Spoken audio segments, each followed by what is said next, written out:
So this topic is huge. I could probably talk all day on it, and I apologize. I like to talk, so just raise your hand if you have a comment or a question. I want this to be a discussion. The whole goal of what I'm sharing today is the very last line up here, which is every one of us in here is upset and frustrated, but unless every one of us in here takes action, that frustration, that's literally wasted energy. It's like line loss, electricity going through a line, and a big chunk of it is lost for no reason, right? We have to take the anger and the frustration and convert that into actual action.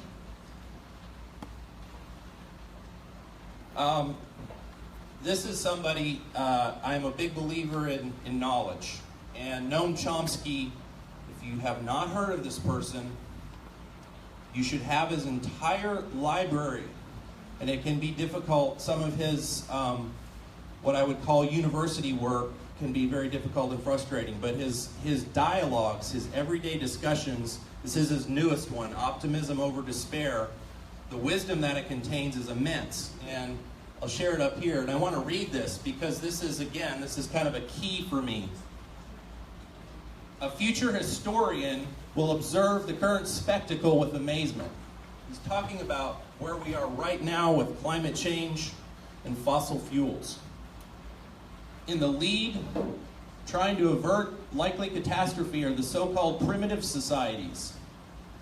First Nations in Canada, Indigenous people in South America, and so on throughout the world.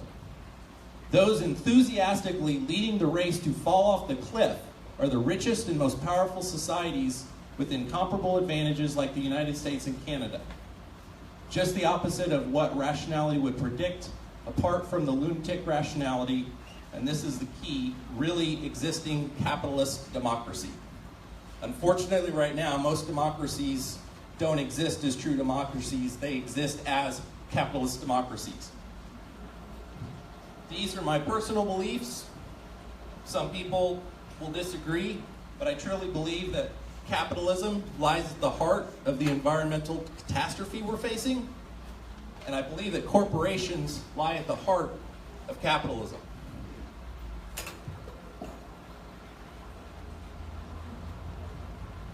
So I want to paint the big picture because whenever I speak, I like, first of all, everybody to realize, no, you're not alone, and no, you're not crazy for feeling what you're feeling and thinking what you're thinking. And believe me, there are people, especially in Oklahoma, whose families make them feel like outsiders, whose families question what they hold dear in their hearts and think they're nuts for feeling that way. So I just want to share, this has been a conscious action for 30 years.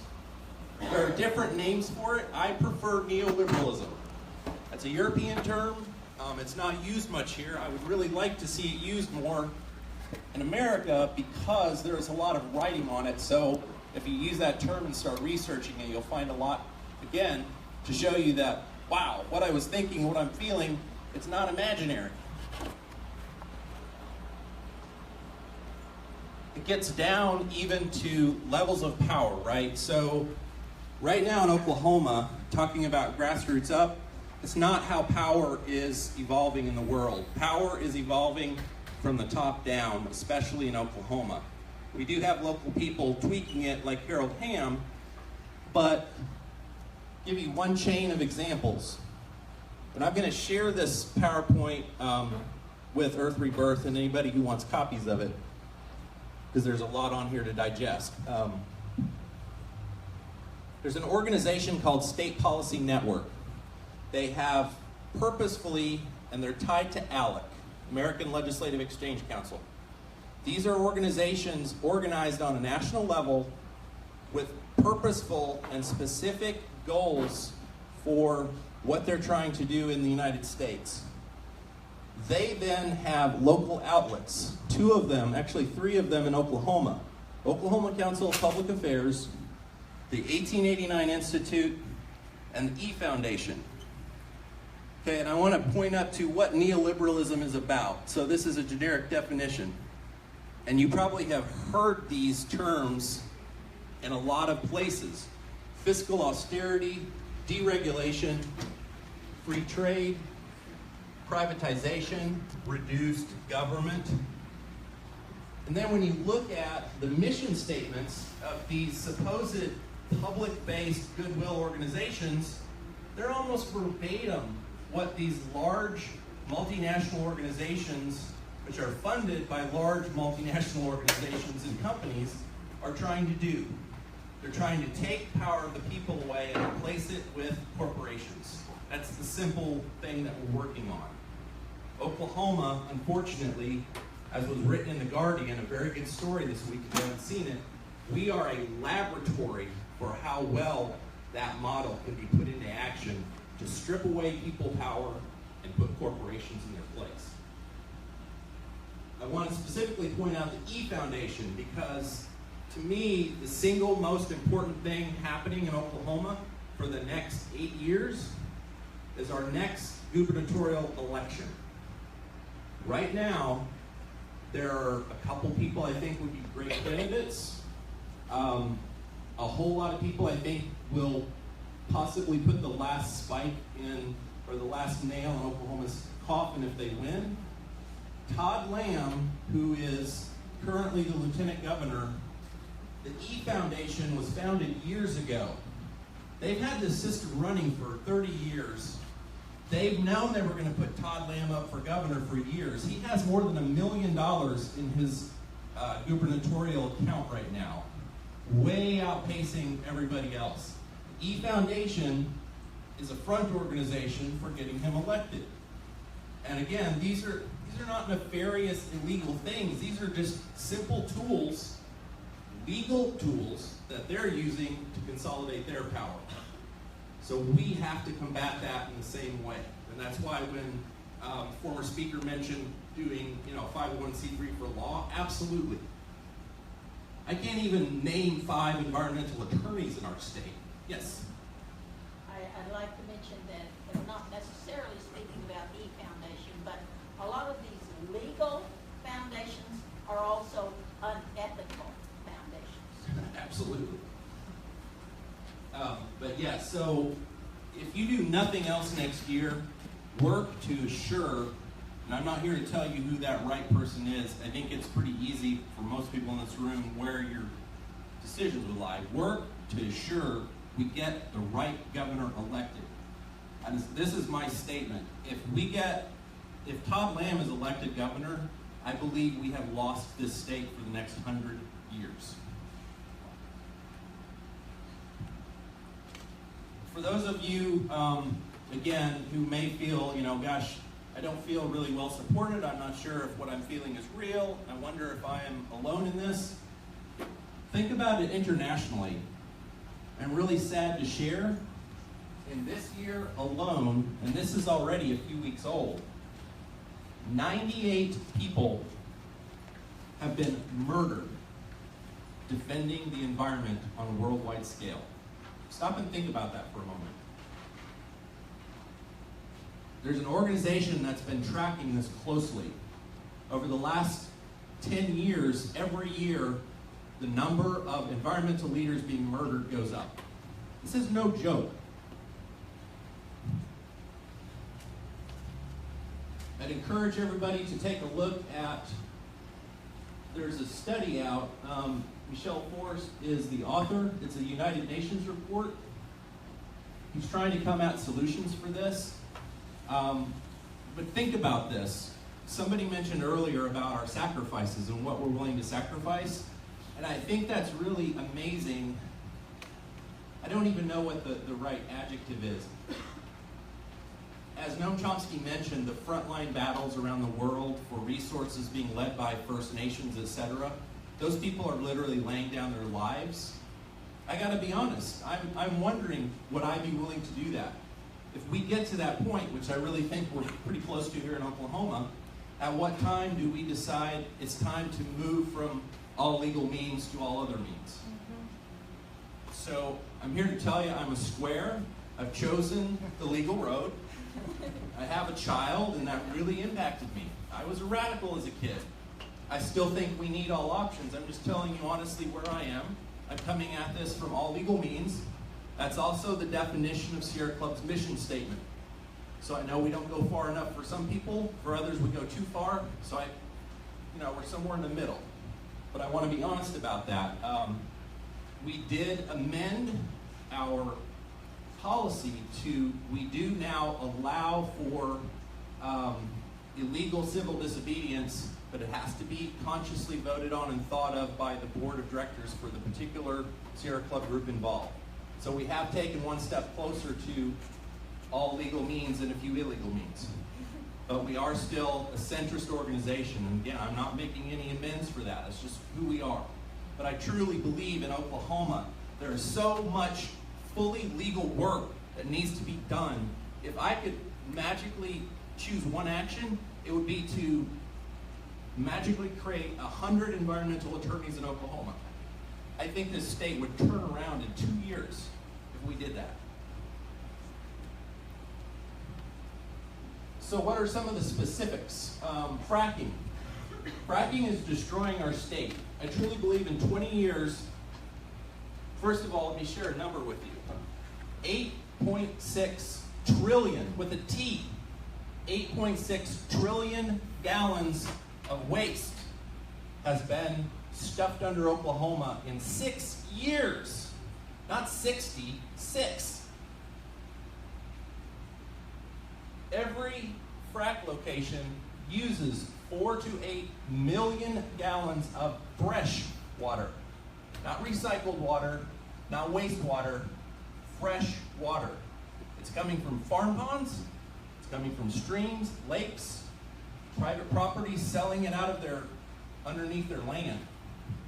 And sometimes potable water. Norman, Oklahoma Absolutely. has already put through their system and cleaned for drinking, and they put it down. Yep, absolutely. Frankly. Renewable energy is under assault. In Oklahoma, I have been a full-time lobbyist for the past 3 sessions. Next session will be my 4th session at the Capitol. I am the only environmental lobbyist at the state Capitol.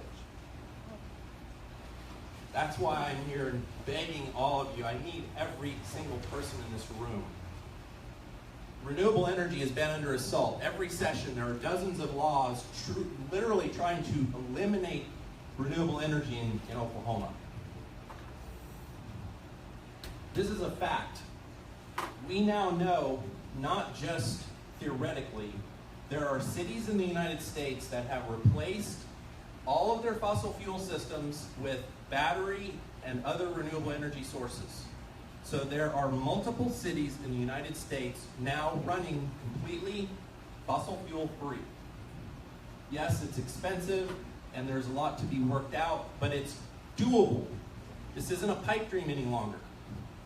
And here's the sad thing. If you magically took all of the funding going to fossil fuels by way of tax breaks and government support, we could be a fossil fuel-free nation in 10 years. Fossil fuels receive more subsidization than any other product in the world. Think about that. This is this is one of the most profitable enterprises in the world, and they're receiving more government support than any other industry or business. Definitely water is the single biggest issue in Oklahoma. Water is the foundation of life. If we pollute Oklahoma's water systems, that's it, right? Well, I'm here to tell you that 8.6 trillion will probably double in the next decade. Think about the nature of earthquakes, right? They're faults, they're cracks. The concept behind wastewater disposal is you stuff it down underneath an impermeable layer, right? Earthquakes guarantee there are no impermeables, right? They are permeating. I truly fear in 20 years, trillions or billions of gallons of waste. And we already know for a fact one aquifer in northeastern Oklahoma is contaminated. We know at least one stream or river is contaminated. I'm here to tell you, I truly feel we're on the verge of a nightmare for Oklahoma if this isn't reversed.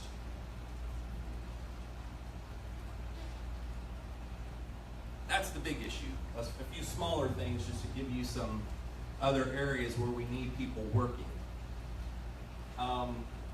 So coal.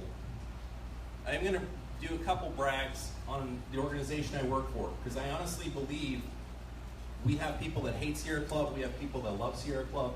I honestly believe our heart is in the right place, and I feel we do good on a daily basis. One of the things that we have been working on is reducing coal use.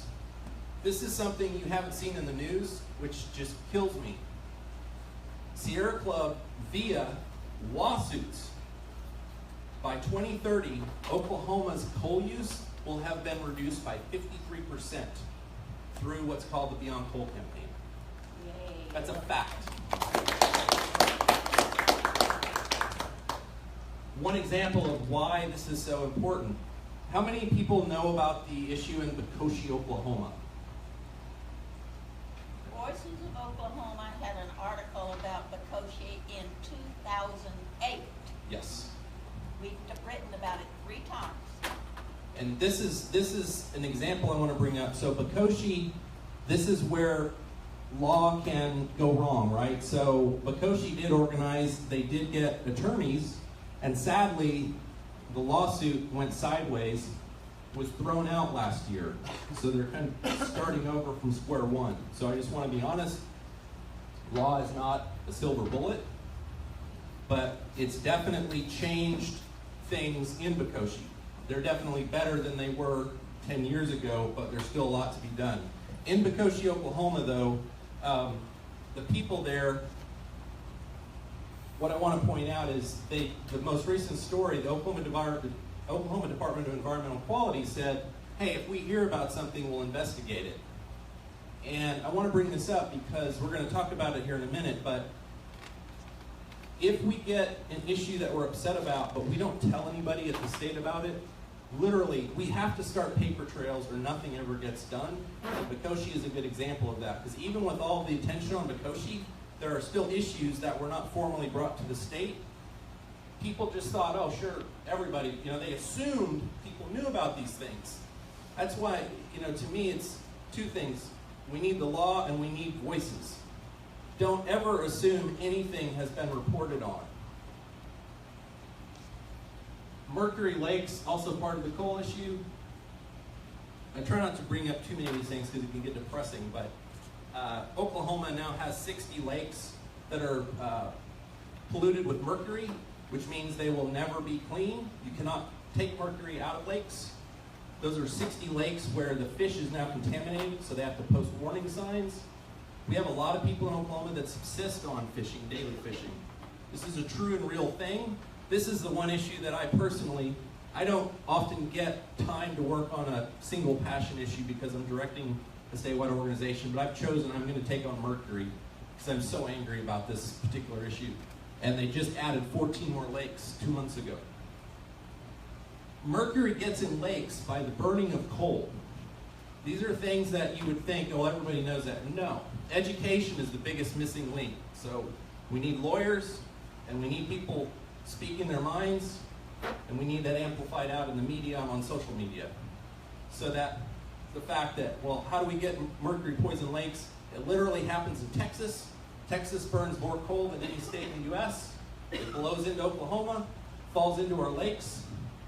Scott Pruitt gives them another year to come up with an idea on how to solve it. But I'm pointing these things out. These are known issues. We just need people willing to come forward and help us on these campaigns. Asthma and child deaths linked to coal, regional haze. I have people that grew up in the Wichitas that show me photos on certain days. Literally, it's just like being in 1970 Los Angeles. Most serious threat right now is Scott Pruitt.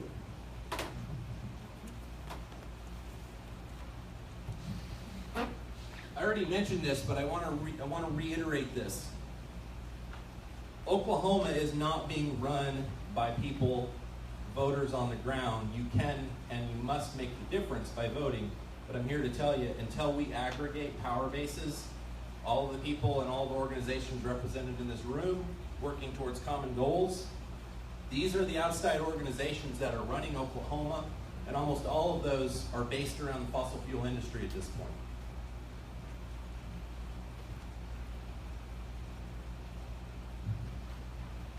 I wanted to talk a little bit about tribal law. It is not my area at all.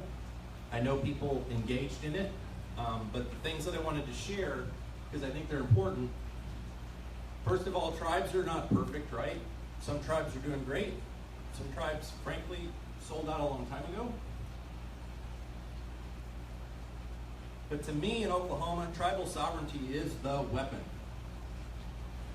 If everybody in here and all the friends you know that have tribal identity start working within your tribes just the way we work in our legislatures, because they're part of the system as well, we could truly change things. But I honestly feel, especially knowing my friends, we grow up here, we get angry, pissed off, disgusted, and we leave.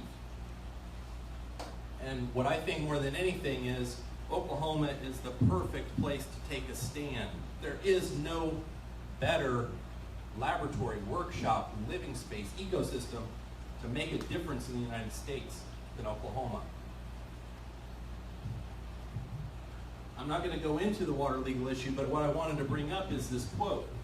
All parties involved agreed to a gag order that kept settlement negotiations confidential. That's where tribal members play a role. Just like with legislature or laws or state bodies like the Seismicity Council, we have to get vocal tribe by tribe. We have to be showing up at all of those council meetings. We have to take actions. We have to speak out. A lot of tribes are probably more savvy. Actually, I know they're more savvy than a lot of Oklahoma business people. They're engaged in business just the way other governments are. And we have to acknowledge that, not shy away from it, but take it on head first. Again, tribes control the easements for the pipelines. Just what I said earlier, that's the perfect place. Those of you working on the pipeline issues.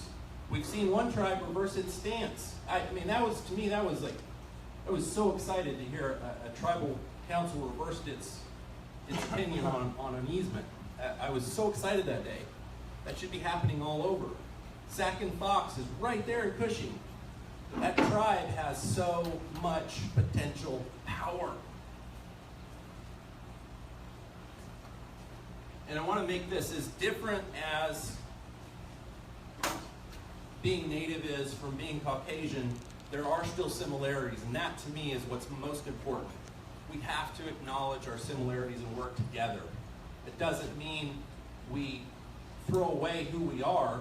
It means we find those common places, we meet in those common places, and then we go our separate ways and we do our lives, right? But if we do not aggregate as larger communities composed of different pieces, we're never going to win this fight.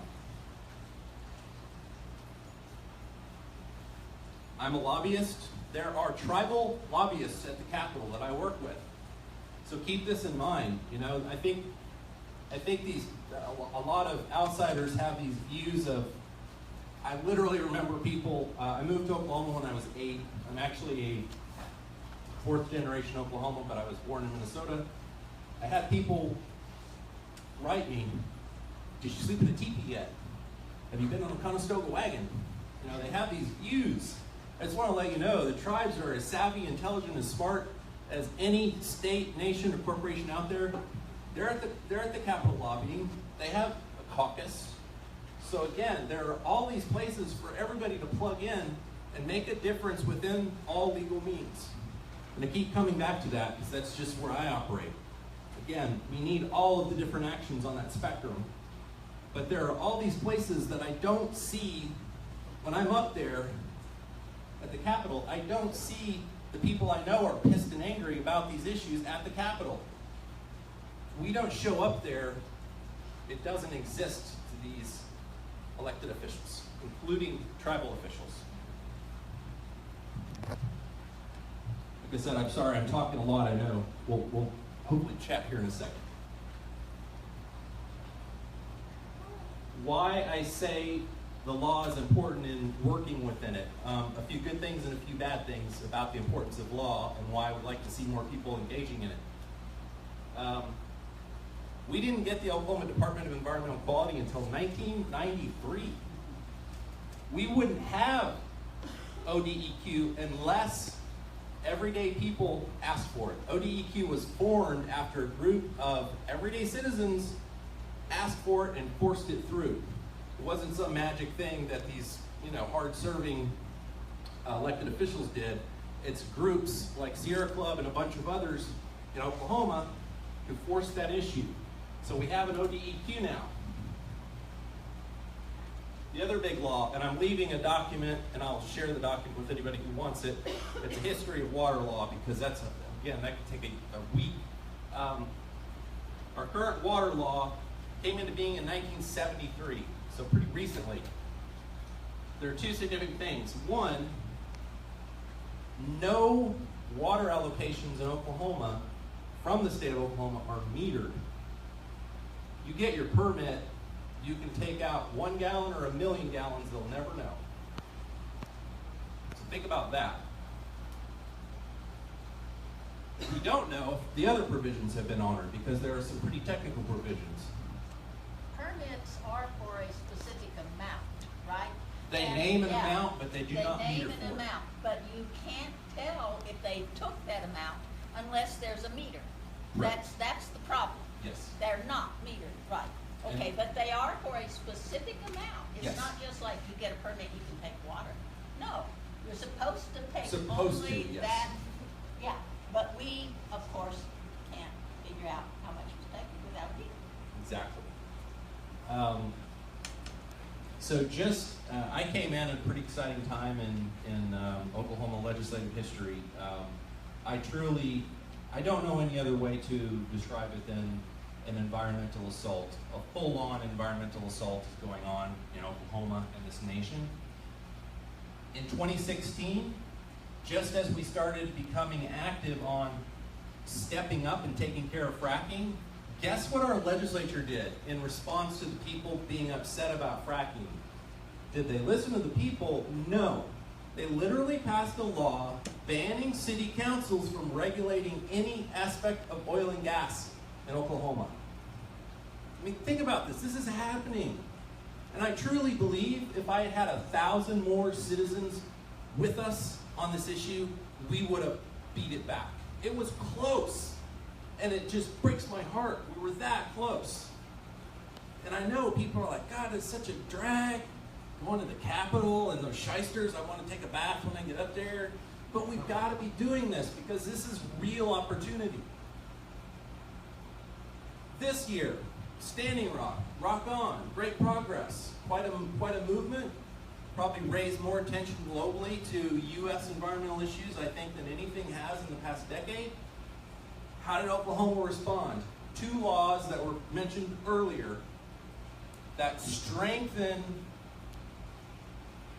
actually make felonies out of certain, what they call vandalism and trespass. Those haven't been defined or tested. The United Nations, which I personally actually believe in, put out issued a warning on these laws before they were passed. They are trampling on rights. Sierra Club and several organizations are looking at them. Unfortunately, the way they're worded, we haven't found a good legal challenge. So most likely these laws are going to have to be challenged by somebody getting arrested and charged through these laws and address it that way, unfortunately. One of the most insidious things they did, there's a provision that if somebody is charged with vandalism and they can say that that person stayed at somebody's house or an organization gave them dinner the night before, they can fine that organization up to $1 million. It's called criminal support. And lastly, an example of a fight right now going on. So, again, they're not magic bullets, and they're hard, difficult fights. And yes, they take years, and you have to be persistent and dedicated. Last session, Jason Dunnington ran HB 1537. because he, as a newly elected official, representative, started looking at the lay of the land. He's like, holy crap, in Oklahoma, not only is they're not metering the water, the more water you use, the less you pay for it. So, being an intelligent guy, he thought, well, it makes sense. We need to stop that. So he filed a bill and started the fight. By the end of session, not only had it been stripped back of its most beneficial pieces, it didn't even make it into law. So these aren't easy fights, but he's going to be back next session, and what he's going to need is more people to support it. Because I will say this, amazingly, as depressing as it is to be at the Capitol every week, every year I'm up there, I get more convinced that citizenry and active residents make a difference in this country. You know, you would think it would be the other way because I keep seeing all these defeats. No. I'm saying right now, honestly, I believe that we can make a difference in our government, but we have to get bigger numbers to really change our state. But I'm honestly telling you, I feel more positive about what I do year by year than less. And I would have thought myself that that would be the other way, because it's heartbreaking. I sit and cry. I'm not kidding.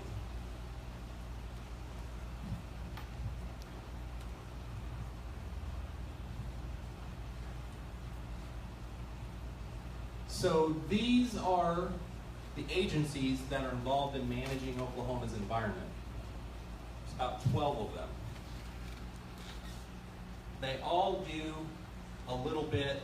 They all do different pieces. And think about it this way. So OWRB, Oklahoma Water Resources Board, they basically manage the quantity. They're kind of the overseers for who gets the water and how much water do they get. All these other agencies are supposed to be dealing with the quality. So you can kind of put it into two buckets. You've got quantity issues and quality issues. One thing that's really amazing as I was thinking about this talk this week, there is no manual in Oklahoma for environmental organizing. There is no manual for, I'm upset about Oklahoma's environment, what do I need to know? I think this is a great starting point, and I'm going to be working on this idea. There are real people behind each of these agencies, you know, elected officials, people who are employed, people who are appointed by the governor. People talking to people is what changes the world. And I'm willing to bet that probably 8 of these 12 organizations, probably nobody approached them within the last couple of years to talk about environmental issues, including me. Like I said, I'm going to be honest about it. I can't get everywhere. Every one of them can make a difference in the big picture. And I want to point out one thing. If you have not heard of the Oklahoma Corporation Commission, if you do nothing else from this talk, go out and learn what the Oklahoma Corporation Commission is, what it does, and start showing up to their meetings and their public comment periods. The Oklahoma Corporation Commission controls the earthquake response, they control oil and gas, they control all aspects of fracking, they control your telephones, they control railroads, and there are a few other miscellaneous things in there as well. They probably control more of our lives than any single agency or entity in Oklahoma. In the last election, the person ran uncontested. There are 3 elected officials that run the Corporation Commission. One of them's been in there for, I think, 28 years. More than not, they run uncontested. So they literally walk into their job time and time again. So to me, the Oklahoma Corporation Commission is the one place where a difference could be made. Yes? A little bit of history about the Oklahoma Corporation Commission and its 28-year commissioner. That would be Bob Anthony. And Bob Anthony is the only Republican who ran for Corporation Commission that the Sierra Club, at the time, his first run, supported, because he was closest to the honest, most honest person that we could find. People change.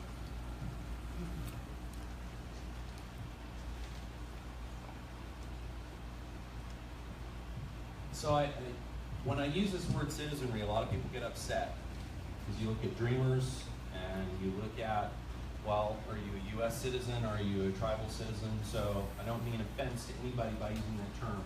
When I say citizenry, what I mean is anybody who lives within a geographic area, you have the potential to engage legally and politically in changing your environment.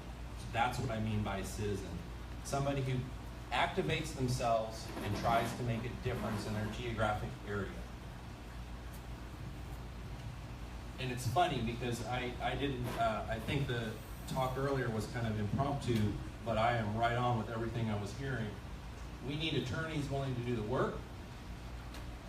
We need people contacting your elected officials. And we need people actually looking at bills. When I tell you I'm the only environmental lobbyist up there, I often am the only person who knows about a particular bill. And I do my best to shout it out. But I'm here to tell you dozens of bills every session just shoot right through the legislature without a single bad vote because people are literally unaware of them. We need more eyes, we need more ears, we need more talking, speaking, watching. And again, lastly, aggregate power. We all have something unique, but there are ways, I think of it as sculpture. Sculpture often has a lot of really crazy different pieces, but they come together as a beautiful piece of art, and people need to be doing that as well. We've got to be coming together as living pieces of art, each with our own unique color and function, if we're really going to change this state. They win by holding us in separate columns. One more thing. If folks in the Norman area want to join you to lobby at the Capitol as a group, they need to see the local Red Earth group president, Adrienne, who has done exactly that. We showed up to lobby, and she's the organizer. Yes, I'm really really humbled. We had a group formed last session of Oklahoma Norman residents who were up there twice a week, every week of session, And it knocking wasn't just doors. Norman, actually, though, wasn't it? It was other groups as well, besides the Red Earth group. It was, well, we went from Norman and we met up. Oklahomans. Yeah. So contact the Red Earth group president, Adrienne. Okay, now that I have talked your ears off, I don't know how we want to do this, but I would love to hear, Ashley, if you have some ideas. I want us all to talk about this because my three things are finding ways to all come together, getting legal power, and convincing people that engaging is politics. Because here's the other thing. What do they call them? Millennials. I think you're a millennial. Barely. I mentioned the Tea Party earlier because every election in Oklahoma, there are literally, easily a dozen, if not dozens, of elected positions in our state that are refilled by the same bad people who have been in those roles time after time because nobody went up against them. Not a single person, right? It is not, this is the amazing thing. I guess the one shocking thing, other than that I am more convinced that democracy can make a difference, is the fact that I'm also convinced that it's easy to get into politics. If you just say, hey, I want to run, oh my God, you will be flooded with people grabbing at you, giving you money, giving you power. I'm serious about this. But we have no young people holding that hand up. It's heartbreaking. I see these people up there, they get Fs. We do a scorecard every year, the Sierra Club. Year after year, elected officials getting F, F, F. 0 for 6 on their environmental votes. And then the election comes, and not a single person goes up against them in the election. We've got to change that. So thank you all, and like I said, I'd like to try and have like a group discussion on all of this. I know that's like a year's worth of stuff that I just flew through. Something you were saying about running for election, running for offices and stuff like that, it is a little overwhelming to think about it, but stepping through the doors and going to the election board is so stupidly simple. I walked in this year, you know. I looked at governor, you know. I'm not qualified necessarily academically governor, but over here, hell yeah. But it overwhelmed me. It was so simple. I mean, simple in one aspect. You either have to have a certain percentage of every county in Oklahoma to sign a petition to get you in. The other thing, and this is the governor, there's different prices, different amounts and stuff, but for running for governor here, I know it's a little costly for some, but it's just, you can buy that off with $2,000. So anybody else, you know, like you're talking about, some younger people and stuff, it's not that daunting an experience. It is. Walking through the door, driving to the Capitol, about turning around 20 times, you know, what the hell are you doing, you know? But when you walk through, you go through look at the tall highway patrolman, and he tells you where it is. You go downstairs, you go into this little bitty office, they hand you a piece of paper, that's what it is. All you have to do is put your name on that piece of paper and throw $2,000 down. It's going to be in April, if I'm not mistaken, when they take people's candidacy. But and the rest is, like you say, some people have got millions. Some people have got zip. But that process right there is so stupidly simple. It amazed me. You know, I mean, going out and getting signatures for every county, no, that is daunting. That is tough, especially if nobody knows you, of course. But $2,000, straight up $2,000 if you put your name in as a candidate of governor of Oklahoma. It's that simple. It simply buys it off. I wanted to say something about running for office as well. Feel free to use the microphone if you want. Yeah, I think I'm okay. It's great to run for office and lose. It's okay to lose your first time because your name is still out there and you still get the recognition. So a lot of people run their first time without expecting to win at all. I mean, it's great to win, but also losing doesn't necessarily mean you lost, especially if you don't put the date of the election or the year on your signs. All you do is you just wait and you've started the path, and then you can run 2 years later if you're running for representative, or you can start off running for city council or school board or anything. Name recognition and getting the people behind you and starting that grassroots effort. I mean, 2 years is a really quick turnaround for representatives, and a lot of people that's their starter base. And exactly. Okay. And in the past, we had people like Bill Nations and Vicki White, and all those folks were on the city council or had some other position, and then their name recognition was established. Exactly. And then they run for the legislature, and they have a leg up because they've got the experience and name recognition. Absolutely. That's a platform. You can do good even as a losing candidate. Right. And a simple point by one of the AIM members I discussed that with is just simple awareness. If there's other people out here that's challenging you, win or lose, there's somebody out there that brings attention to something. You know, if you were asked a question, what do you think about this? There's awareness for whatever you've got to present. I mean, it's just awareness as well. The formal term, aggregation of power, but the everyday term is unity. If we don't unify in this state, all of us who are upset, I'm telling you, they're going to keep us overwhelmed. Yeah, it's like a different conversation. It's also on it's funny that you mentioned talking about the last race. I had a momentary lapse of reason, and I was about 30 minutes away from trying for the governor.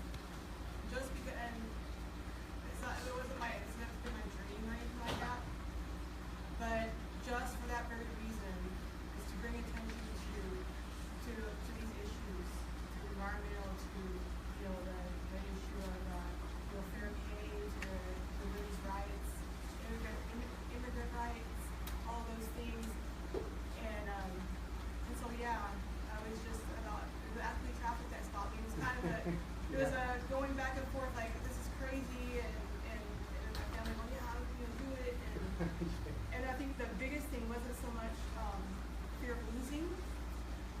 biggest fear was of winning, because that would just be insane.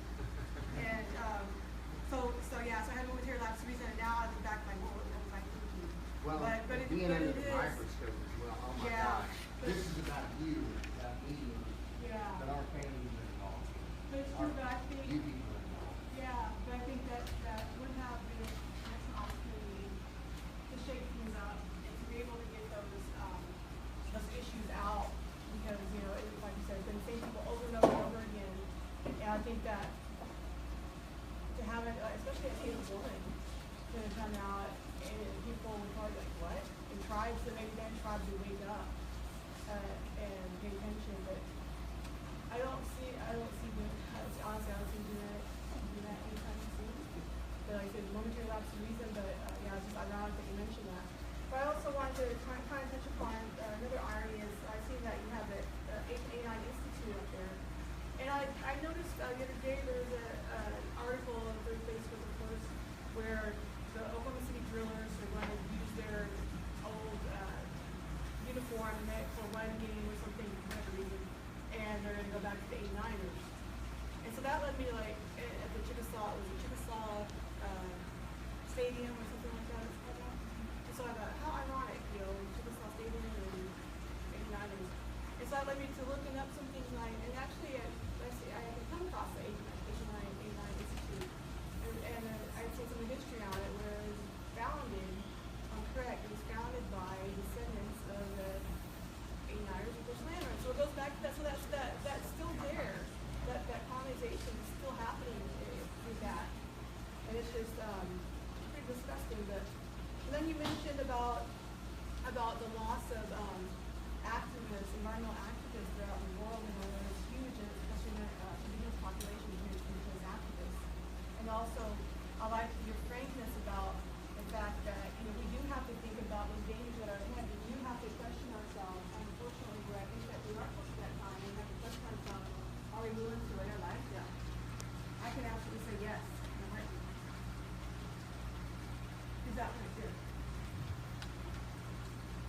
But I also realize too where some of that stems from, where the lack of protections for indigenous people stems from, because for one thing, I think it's not well known that for one, you know, the Geneva Convention on Genocide, every single point that makes up the definition has been done to us, and the United States has never fully ratified that.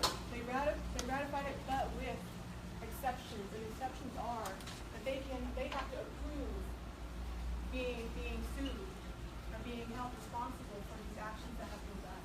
Not just here, but any other place in the world that they have violated the rights of indigenous people. And so really, our protections, it is scary when we think about it. Our protections are very limited. Our sovereignty is very limited. And a lot of people don't realize that it's that detrimental that the United States has put these clauses in there to say that, well, we have to prove whether we're going to be sued for these violations that we've committed. That's just nonsense. But the other thing is, that's kind of misleading in a way. I think it's good, and I don't want to discount the work that people have done on it, but the United Nations Declaration of the Rights of Indigenous People, that President Obama, I know, issued a statement of support, and people got excited and things, but that has never been fully ratified either. And so I believe that's why we're seeing so many people losing their lives around the world. They're trying to stand up and protect these lost places that have these, you know, what they refer to as natural resources. And so like here in Oklahoma, as far as getting down to that time, for us, it really is a question of, are we going to put our lives on the line? Because it really is, it's real for us. It's real in the sense that we don't have the same protections. We are not equally protected from, you know, in that sense, as far as the human rights sense. I've got to share this. Totally serious about this. Kind of have this theory we're heading back into the 60s. How many people of you know attorney Doug Parr? I'm not kidding. I'll tell you if you want to write it down or if you just go online. I carry this in my wallet, no joke.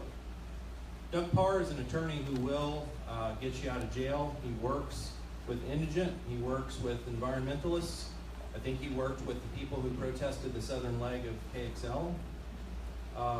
Unfortunately, we need 50 of him, but seriously, and his last name has 2 R's. It's Douglas Parr, P-A-R-R. He is at 228 Robert S. Kerr, Suite 800, Oklahoma City. And his phone number is area code 405. I'm giving you this so you can go online and get it. 528-1018. Again, attorney Douglas Parr. No joke. Write the info, carry it with you, because I truly believe we are heading towards some pretty interesting times. I do also worry, though, that people are just going to abandon the state because it's getting so bad. I'm sad to say, my daughter is a senior, and that's why I'm sad to say I have to leave shortly. We have a laundry list of stuff to do. She's going to college. She's probably going to go to college out of state. We are looking at OU as one of them. But I'm sorry to tell you, depending on how the governor's election goes, I'm probably looking at pushing her to leave Oklahoma and not come back. And I'm sorry to say that, but for what she wants to do with her life, I truly feel she needs to go elsewhere to do that. For what I'm doing, environmental work, I don't think there's any better place to do it in the U.S. But I talk to people who are leaving our state. I know people who have left our state, and that makes me really sad. My relatives have been here since pre-statehood, and I guess what angers me is we used to be a populist socialist state. What the fuck happened? More comments. Real quick, it's back to that election stuff, electoral things. And it's more humor. I was talking about qualifications to a friend, and we kind of had to chuckle and think about that. So Fallon and the people that we have leading are qualified enough to take care of this, so it was kind of humorous but serious at the same time. That can't be a fair reason. You know, I mean, my God, you're simply as qualified as a human being as these people that we see running everything, basically, you know, on a national, world, or state level, county. I work for the city, I said earlier. I work for Midwest City, my Support God. systems will come to rush in and help you if you run for office and if you get elected especially, I guarantee you. Obviously some of them are going to have nefarious intention, but I'm here to tell you, running for office, getting involved in politics, you're never alone and you will get the support you need. Share this with our young people again. Our millennials, I do feel when I talk with my daughter and her friends, I feel there's some good kids out there. We've got to encourage them. They're literally so disgusted, they're like, I'm turning my back because it's pointless. And I worry and I fret about this too, whether I do any good working within the system. I believe we have to have both. I believe it's a spectrum. We have to have people willing to work outside and inside. But I do believe the millennials, if we can convince them to at least half of them to work in the system, I see the U.S. becoming a different place if they get into power. I really do. I see the millennials working in the system all the time. Good. In the primaries, when it was Clinton versus Bernie, the millennials showed up 60%. 60%. So the millennials, Bernie took Oklahoma in the Democratic primaries. They are right now in the Democratic Party, running the Democratic Party. Millennials are. Yeah, I saw the leader it's of the like Democratic Party. The I think she millennials looked like have showed up. 12. They are showing up, and they're also running for office. Good. Yay! One more thing, right quick, when we talked about the need for tribal involvement, and I totally agree on that. Because one of the reasons too why this camp is so important to us is because we recognize that we see the lack of numbers or the people who are involved in standing up with us. Part of the issue for us is sometimes we are not, we all feel that pressure from those in power, but also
all of those things and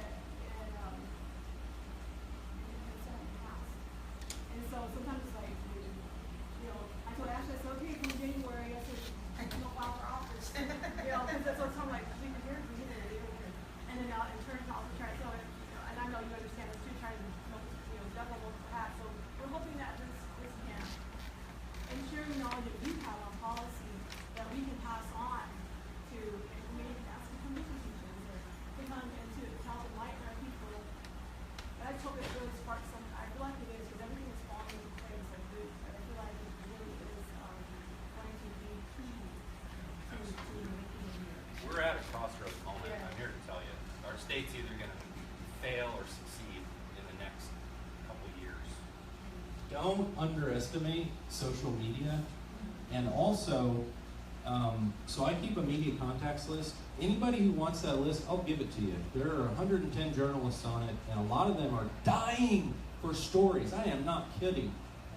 Don't ever think, oh, somebody else has reported on this. Somebody else is talking about this. Voice, talking, getting out to the press, getting on social media, that's how we communicate these days, and that changes the world. Those revolutions in Eastern Europe, those literally happen via Twitter and Facebook, no joke. So don't underestimate the power of your voice to change Oklahoma. And I'll end on that. Thank you. We'll definitely